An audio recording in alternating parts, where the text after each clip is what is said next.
ఏయ్, చప్పుడు చేయకుండా ఇక్కడి నుంచి వెళ్ళిపోదాం రండి.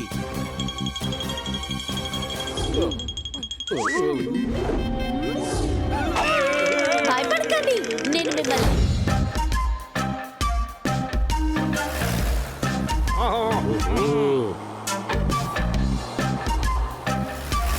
ఓయ్ గురు, మా పిన్ని గారి అబ్బాయి పేరేంటంటే మంగళ్. వాడి మాటలన్నీ ఎలా ఉంటాయంటే అదొక జంగిల్. చెప్పండి కొట్టండి. మీరు ఎప్పుడు పిన్ని ఉన్నట్టుగా చెప్పలేదేమిటి? తెలిసిన వాళ్ళని చూస్తే మన మనసులో ఉన్నవన్నీ చెప్పేయాలనిపిస్తుంది. నా కవితల్ని వినడానికి ఒక నకిలీ పిన్నిని రూపొందించాను అంతే. చెప్పండి కొట్టండి.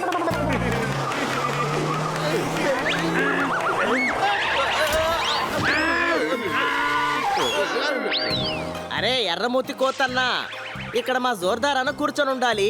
మీరేమన్నా చూసారా? అరే అది నేనే, నా మొహం మీద సాసు పడింది. నిమ్మకాయ కంటే కమలాకాయ పెద్దది. అలా చూడండి, మన గైడ్ వచ్చేసాడు. హాయ్ అండి, నేనే మీ గైడ్ ని, డోకా తివారీ. డోకానా? అవునండి, మా నాన్నగారి పేరు డోక్రా, మా అమ్మగారి పేరు కాక్రా. రెండు కలిపితే డోక్రా ఇదిగా. ఈ అడవిలో ఉన్న ప్రతి మూల నాకు తెలుసండి. మీరు గైడా లేకపోతే దొంగ? మూలమూలలన్నీ దొంగలకే తెలుస్తాయి. అలాగా? నువ్వు నాతో మాట్లాడొద్దు. సరే రండి, అడవంతా చూపిస్తాను.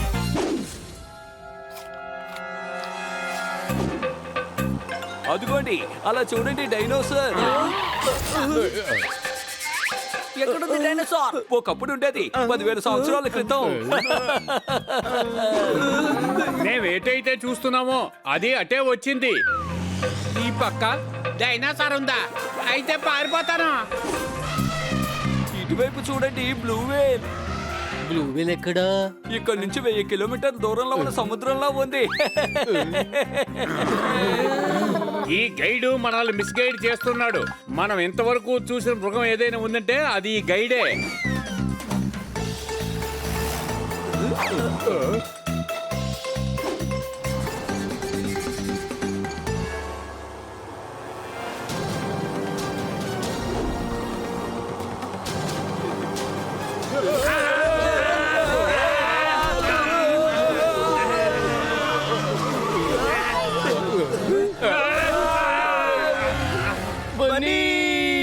ఈ ప్రదేశం గురించి మీకు 2 విషయాలు చెప్తాను. ఈ కొండ ఎత్తైనది కాదు. రెండోది, ఈ కొండ ఎత్తైనది కాదు, చాలా ఎత్తైనది. రేపటి కిందకెళ్తాడు. దీనికే భయపడిపోయారా? ఇంకా నేను మీకు కింద సింహాలు ఉన్న విషయం చెప్పనే లేదు. అరే ఎవరది? నన్ను నిద్రలోంచి లేపారు. బౌలర్ పెవిలియన్ నుంచి పరిగెత్తడం మొదలు పెట్టాడు. బాల్ వేయడానికి పరిగెడుతున్నాడు. ఇదిగో బాల్ వేస్తున్నాడు. వాడు బాల్ కొడతాడా లేక అవుట్ అయిపోతాడా? ఇదిగో బాల్ నేరుగా అడుగులోకి పోయిందే. ఇదిగో ఫీల్డర్ బయలుదేరాడు. తను చక్కటి డైవ్ చేసి బాల్ ని క్యాచ్ పట్టుకున్నాడు. And it's an out.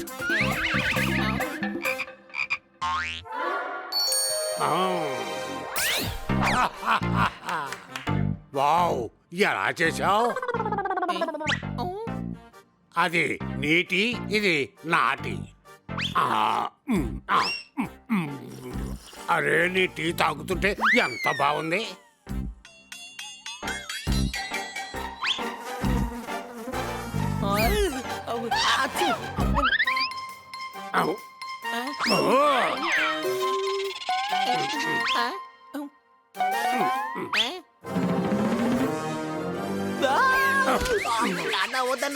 నన్ను తినొద్దన్నా. నేను నిన్ను తిన్ను, నువ్వేం భయపడకు. నాతో మాట్లాడడానికి ఎవరు లేరు కదా. నువ్వు నాతో మాట్లాడుతుంటే అది చాలు. అరే చెప్పడం మర్చిపోయాను, నాకు అసలు మాటలు రావన్నా. నేను బ్యాచ్. నో ప్రాబ్లం, నేనే మేనేజ్ చేసుకుంటానులే. కానీ నాకు నేను చెప్పేది వినేవాడు కావాలి, చెప్పేవాడు కాదు. అన్నా చెప్పడం మర్చిపోయాను, నాకు చెవులు కూడా వినిపించేవో. అలాగైతే ఏం పర్వాలేదులే, వెళ్ళిపో. Thank you.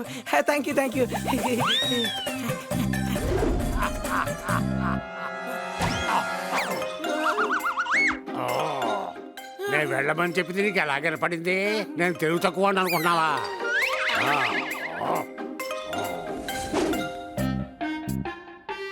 నేను మాట్లాడడం పూర్తయ్యేంత వరకు నువ్వు ఇక్కడి నుంచి లేచి వెళ్ళకూడదు. సరే చెప్పండి, ఇక్కడికి మీరు ఎలా వచ్చారో? యాక్చువల్గా నేను చిన్న కుర్రాడుగా ఉన్నప్పుడు మా ఊర్లో నిప్పట్టుకుంది. అందరూ ప్రాణాలు కాపాడుకోవడం కోసం అటు ఇటు పరిగెత్తారు.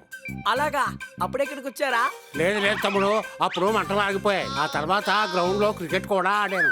ఓ రోజు ఊరికి వెల్ఫేర్కి వచ్చినప్పుడు అక్కడ అందరూ నీటిలో ములుగుతూ ఉన్నారు. అలాగా, అంటే అప్పుడే వచ్చారా? లేదు లేదు, అప్పుడు నీళ్ళన్నీ ఇంకిపోయాయి. నేను ఆట ఆడేటప్పుడు అన్ని మృగాల్ని ట్రక్కులో ఎక్కించి అడవిలో వదలబోతుంటే ఓహో, అంటే ఆ ట్రక్ లోనే వచ్చుంటారు. లేదు లేదు, ఆ ట్రక్కు నా ఎదురుకుంటానే వెళ్ళిపోయింది. నాకు అది వెళ్తున్న గాలి శబ్దం ఇప్పుడు వినపడింది. ఏంట్రా బాబు ఇది? ఇక్కడికి ఎలా వచ్చారో చెప్పండి. యాక్చువల్ గా జాగింగ్ చేస్తూ చేస్తూ ఇక్కడికి వచ్చి పడ్డాను. ఈ మొక్కేదో ముందే చెప్పుండొచ్చుగా. ముందే చెప్పేస్తే నీతో మాట్లాడడానికి ఇంకేముంటుంది, కానీ నేను నీతో చాలా విషయాలు మాట్లాడాలి కదా.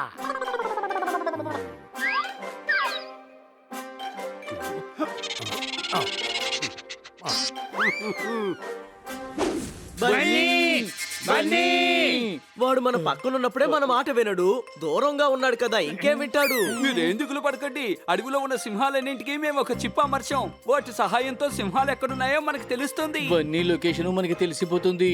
ఖచ్చితంగా వాడు సింహం చేతిలోనే చిక్కుంటాడు. రైట్ వెళ్ళండి, రైటు. అక్కడే సింహాలు ఉన్నట్టు సిగ్నల్ వస్తుంది. మీ మెడ మీద ఎలా ఘాటు పడింది? అదా, ఒకనొకప్పుడు నాకు అడవిరాజుకి గొడవ అయింది. ఓ అలాగా, అంటే ఆ గొడవలోనే ఘాటు పడి ఉంటుంది. లేదు, అప్పుడు నేను గొడవ ఆఫ్ చేసి రాజీ పడిపోయాను. నేను పెద్ద కొండ మీద నుంచి కింద పడినప్పుడు ఆ కింద పడిపోయాను. ఓ అలాగా, అయితే కింద పడినప్పుడు దెబ్బ తగిలిందా? లేదు, అప్పుడు కింద ఒక లారీ వెళ్తుంది. నేను ఎలాగైనా తప్పించుకున్నాను. దండం పెడతానా, అది ఎలా వచ్చిందో చెప్పండి. అయ్యో, అదేం పెద్దదేం కాదు, నేనే గోక్కున్నాను. వా, ఇదేదో ముందే చెప్పొచ్చు కదా. ముందే చెప్పేస్తే ఇంక మాట్లాడుకోవడం ఏముంటుంది అబ్బాయ. నాకు మాట్లాడటం ఇష్టం తెలుసు కదా.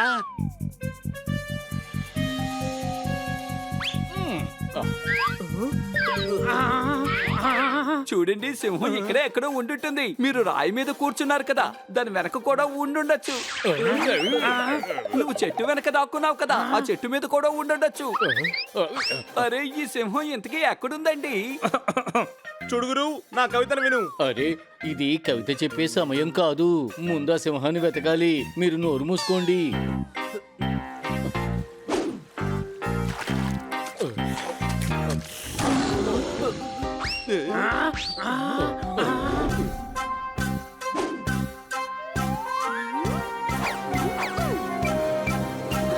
Okay, check and wait. ఎప్పుడు నేనే గెలుస్తాను.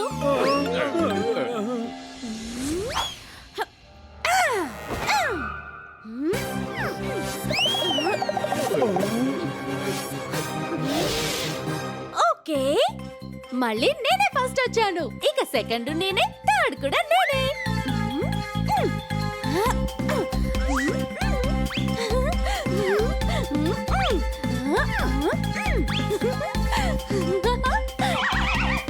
నువ్వు సాధించావు బంగారు. నీ ముందు ఎవ్వరూ పనికిరారు. యాహూ! Thank you. వావ్, చాలా బాగా నటిస్తోంది. శభాష్.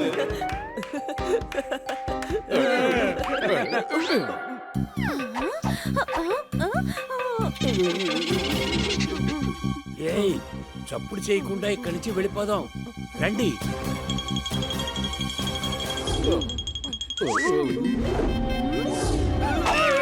భయపడకండి, నేను మిమ్మల్ని ఏం తినను. మీతో కాసేపు మాట్లాడాలి అంతే. శబాష్ శబాష్ శబాష్, తను అబద్ధం చెప్తుంది. రండి వెళ్ళిపోదాం.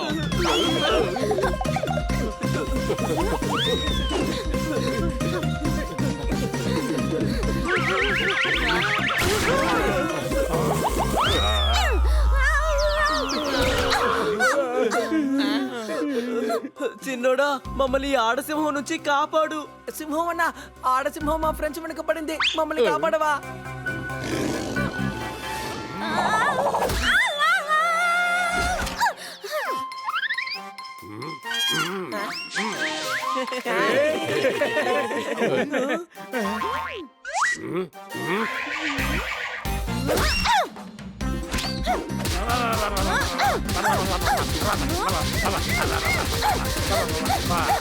అరే నువ్వు నన్ను ఏం చేస్తున్నావు ఈ ఆడసింహం మాతో మాట్లాడాలని ఆశపడుతోంది. మాట్లాడటంలో తప్పే ఉంది. ఎలాంటి తప్పు లేదు. అలాగా ఈయనది అదే ప్రాబ్లం. సూపర్. ఇక మీ ఇద్దరికి సమస్య లేదు. ఇక్కడ నుంచి మీరిద్దరు ఒకరితో ఒకరు గంటల తరబడి మాట్లాడుకోవచ్చు. ఆ, నువ్వు ఈ మాట ముందే చెప్పుంటే దెబ్బలతో కూతురునేవాడిని. అయితే నీ మెడ మీద ఈ గీతలు ఎలా వచ్చాయి? పెద్ద కాదా, మెల్లిగా చెప్తా. ఓయ్ గురు, సింహం వస్తోంది. ఏంటి అలాగా? ఎక్కడుంది? ఎక్కడుంది? అరే నన్నే చెప్తున్నానయ్యా, కవితలో నేను సింహాన్ని కదా.